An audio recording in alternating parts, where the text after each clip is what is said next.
بسم اللہ الرحمن الرحیم شروع اللہ کے نام سے جو بڑا مہربان نہایت رحم والا ہے۔ سبح اسم ربک الاعلی الذی خلق فسوى والذی قدر فہدى والذی اخرج المرعى۔ اے پیغمبر صلی اللہ علیہ وسلم، اپنے رب جلیل الشان کے نام کی تسبیح کرو، جس نے انسان کو بنایا پھر اس کے اعضاء کو درست کیا، اور جس نے اس کا اندازہ ٹھہرایا پھر اس کو رستہ بتایا، اور جس نے چارہ اگایا فجعلہ غثاء احوا۔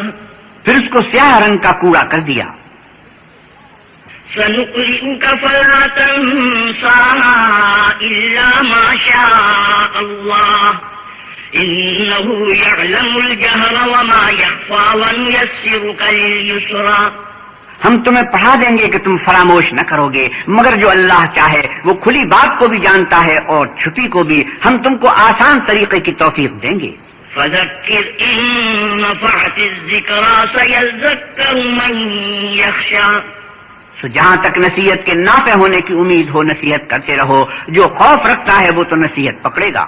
ويتجنبها الأشقى الذي يصلى النار الكبرى۔ اور بے خوف بدبخت پہلو سے ہی کرے گا جو قیامت کو بڑی تیز آگ میں داخل ہوگا۔ ثم لا يموت فيها ولا يحيى قد أفلح من تزكى۔ پھر وہاں نہ مرے گا نہ جیے گا، بے شک وہ مراد کو پہنچ گیا جو پاک ہوا۔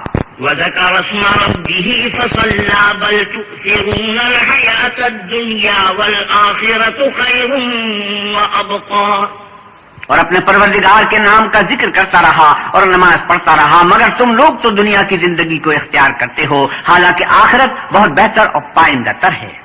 إن هذا لفي الصحف الأولى صحف إبراهيم وموسى۔ یہی بات پہلے صحیفوں میں مرقوم ہے، یعنی ابراہیم اور موسیٰ کے صحیفوں میں۔